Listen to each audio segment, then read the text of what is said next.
Hey, I'm Chase, and this is All Things Random. This is the full review of the Vario 1918 World War I trench watch.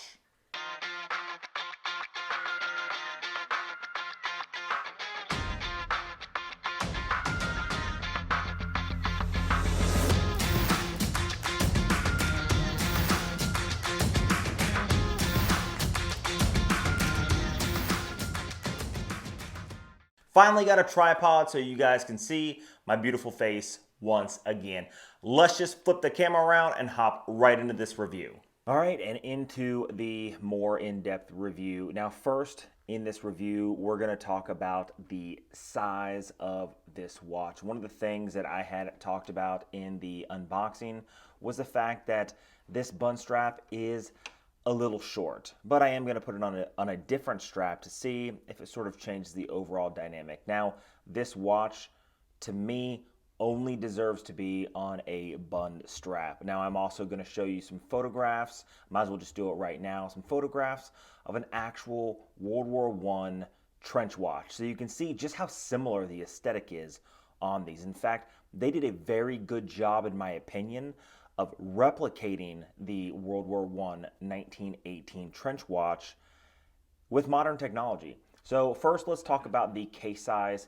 The case size is 37 millimeters. This is a round case, so it's going to be 37 millimeters all the way around, excluding the crown. The lug to lug is going to be 45 millimeters. So it's not going to sit very proudly on the wrist. In fact, even with this bund strap, it's pretty comfortable, and not only is it really comfortable, but it's not overbearing on the wrist even a little bit. The case thickness minus the bund strap is 10 millimeters, and the lug on these vintage wire lugs here is 18 millimeters. So any watch strap with 18 millimeters that can, clasp on, you really can't. Okay, so you really can't just put any strap on this watch. There is a process to putting a strap on, and basically you're going to want to go with a Zulu, a NATO, or a bund for this watch. But everything else looks amazing. In fact, one of the things I really love about this watch is the dial. The dial has a black enamel dial. Now, they could have done anything with the dial. They could have used a steel dial. They could have used anything. Instead, they chose to use a nice enamel. And with that enamel, gives it even more of the vintage appeal. The indices are raised, these are loomed, and I just love the orange on that black. Now, my favorite watch in the collection is going to be either the cream dial or the white dial, because that is more indicative of the actual vintage style watch. Not really black used back in the day, but it gives it, a little bit of appeal to a different type of person. The white, though, the white is exactly how they would look. Now, the enamel dial is used with state-of-the-art enamel, so it's not going to crack or chip over time like an old-school enamel dial on the actual World War I trench watch would. In fact, it's really hard to find an actual trench watch that is from World War I or from the time period that doesn't have a cracked dial, that doesn't have a chipped dial. It's just, they're not as tough as the technology we have today. Now, the crystal on this is a sapphire double domed, has a nice little lip right there. It does have AR coating underneath to help with its anti-reflection. Really like the fact that they put a piece of sapphire on this, and in fact, with a price point of just around $300 pre-order, I would say that everything on this watch is on point. In fact, this thing is very, very well priced at this moment. Not sure what it's going to be in 2 months, 3 months. A lot of things are on sale right now, pre-order on the website. I'll leave a link down below. Now, the bund strap on this is made of Crazy Horse leather. Very nice. I can see this over time really looking better. This looks like a watch strap that's just going to age very nicely. Very high quality. Everything on this just screams not cheap.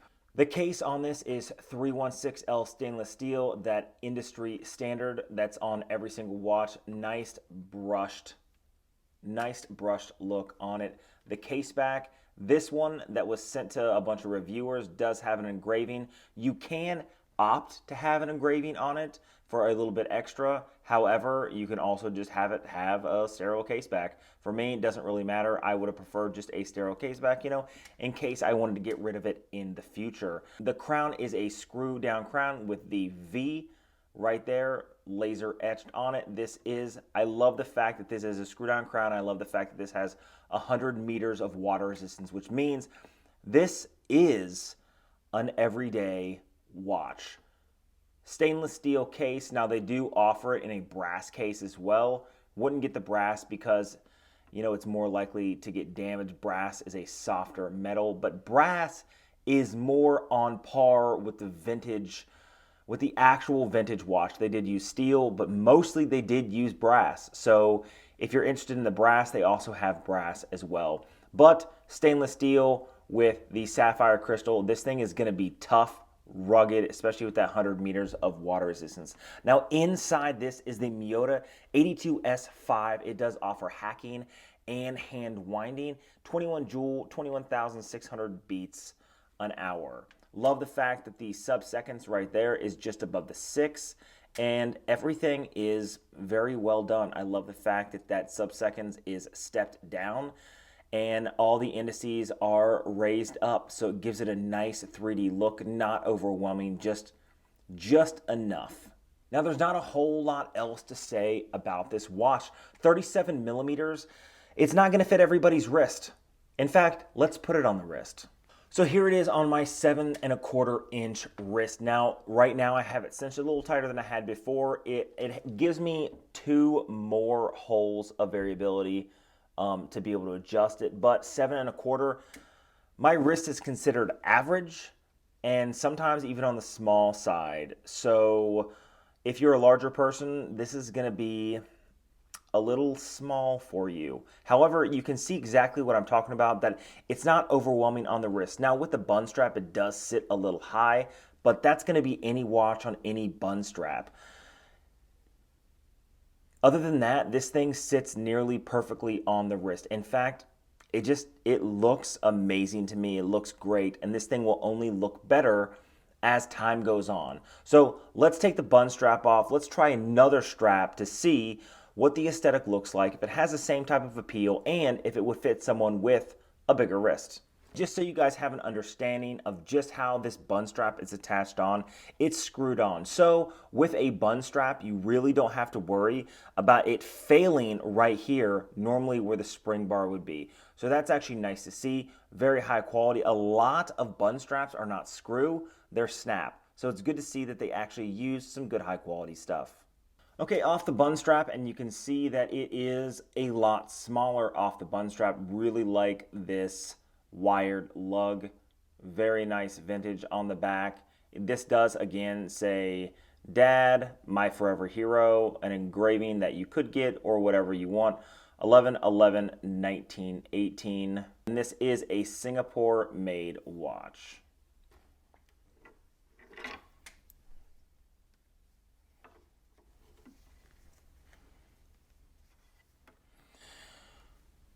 Honestly, I'm kind of digging it on this leather strap. For a second, I think it would look kind of weird because the watch is a little small, but let's toss it on the wrist. Okay, and definitely a lot more room if you are a bigger guy wearing a strap similar to this. Now, I thought the profile would look a little small because the case size is 37 millimeters, but just the way that the leather sort of bows out here gives it a little bit bigger impression on the wrist. I don't like this that much on here. I like it more on the bun strap, but it is an option for you if you want to change it up. They also offer other type of straps like these. So if you want to get like a nylon strap or something like that, just something other than this leather, it will sit slimmer on the wrist because the nylon just has a little more give. It's a little more flexible. This will flex more over time as it wears in. But overall, this is an option if you are a bigger person with a bigger wrist.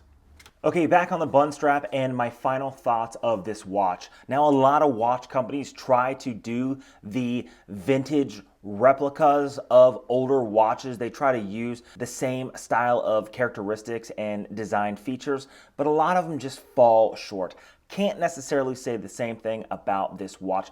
Doesn't really fall short in my opinion. I think they did all the right things in all the right areas. I only wish that I could get my hands on a white or cream dial, because that's exactly what I would love. Now, this makes me really want to go out and buy one. I'm going to have to wait a little while. Funds are a little short, but I'm really considering getting one of these in the future. Again, this is not mine. This is on a watch tour, so this is going to another reviewer right after me.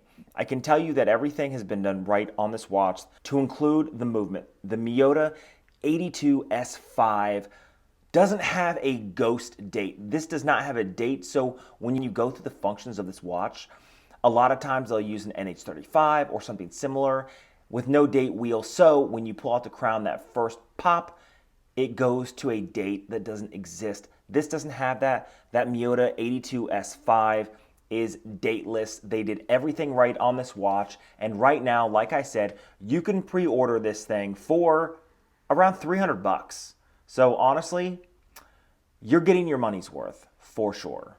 Now, all in all, like I said in the previous video and throughout this entire thing, this watch has a lot of bang for the buck. In fact, for 300 bucks for everything you get, it's really hard to find anything else with the same aesthetic for the same price point. I really want to buy one, and I just may. Now, if you like videos like this, hit that subscribe button down below, leave a comment of the content you guys would like to see. On this channel, I have a lot of videos coming up in the future. I'm doing at least 2 to 3 a week, so hit that notification bell so you guys can be notified when I drop that next video. Until next time.